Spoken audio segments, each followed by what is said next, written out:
Hello friends, आज के इस वीडियो में मैं आपको ये बताने जा रहा हूँ कि कैसे आप अपने techno Pova 5 pro Android mobile phone में जब भी आप कॉल पे बात करते हैं तो कॉल करते समय आपके फ़ोन से जो है ना आवाज़ नहीं आ रही है। तो इस प्रॉब्लम को आप सॉल्व कैसे कर सकते हैं, आज के इस वीडियो में मैं आपको डिटेल में जानकारी देने वाला हूँ। तो चलिए यहाँ पे वीडियो को हम स्टार्ट कर लेते हैं। देखिए दोस्तों, कई बार ऐसा होता है कि कॉल के समय हमारे फ़ोन से आवाज़ नहीं आती। तो इसकी सॉल्यूशन के लिए करना ही है, सबसे पहले फ़ोन का ही फाइल का ही ऐप ओपन करना है। गूगल फाइल का ही ऐप होता है, इसे ओपन करना है। इस ऐप में आपको नीचे की साइड ऐप्स का ही ऑप्शन टैप करना है। इसके अगले पेज में सबसे ऊपर सिस्टम ऐप पे टैप करना है। यहाँ पे आपको नीचे की साइड एक ऑप्शन मिलेगा, ये वाला एंड्रॉइड सिस्टम के ठीक सामने आपको थ्री डॉट पे टैप करना है। आपका ये पेज आएगा, इसमें ऐप इन्फो का ये ऑप्शन टैप करना है। अब आपको इस पेज में स्टोरेज एंड कैच का ये ऑप्शन टैप करना है। इसके अंदर आपको नीचे क्लियर कैच का ये ऑप्शन टैप करना है। तो आपका कैच के सामने वाला डेटा जीरो हो जाएगा। ठीक है, अब देखिए अगला काम करना है क्या, आपके फोन का जो स्पीकर होता है उसे आपको हल्का तो साफ करना है। होता क्या, मोबाइल फोन के स्पीकर में थोड़ी बहुत धूल मिट्टी चिपक जाती है जिसके कारण आवाज नहीं आती है। ठीक है, तो मोबाइल फोन के स्पीकर को ध्यान रखना है, हल्का तो साफ करना है, ज्यादा ताकत दबाव नहीं लगानी है, नहीं तो स्पीकर के अंदर के जो पार्टिकल्स होते हैं वो डैमेज हो सकते हैं और फोन का स्पीकर बिल्कुल ही खराब हो सकता है। ठीक है,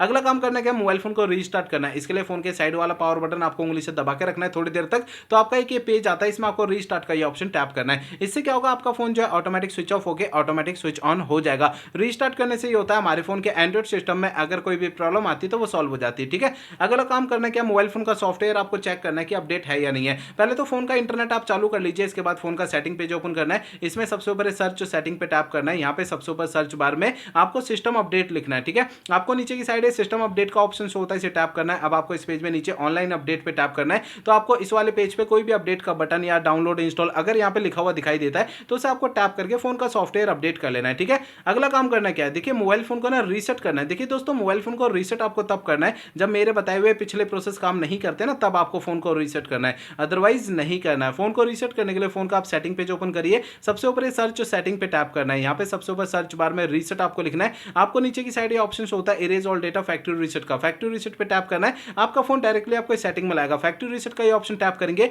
आपको इस पेज में नीचे की साइड इरेज ऑल डेटा पे टैप करना है। इससे आपका फोन रीसेट हो जाएगा और आपके फोन की प्रॉब्लम सॉल्व हो जाएगी। लेकिन फोन को रीसेट करने से पहले दो बातों का ध्यान रखना है। पहली बात ये ध्यान रखनी है, आपके फोन में जितना भी डेटा है सारा डेटा आप किसी भी दूसरे फोन में ट्रांसफर कर लीजिए या उसका बैकअप ले लीजिए। दूसरी बात ये ध्यान रखनी है, आपके फोन की जीमेल आईडी और उसका पासवर्ड आपको पहले से नोट करके रखना है। ये दो काम आपको पहले करना है, उसके बाद फोन को रीसेट करना है। ठीक है, तो मेरे बताए हुए सारे प्रोसेस आपको यूज करने से आपकी प्रॉब्लम सॉल्व हो जाएगी। ठीक है ना।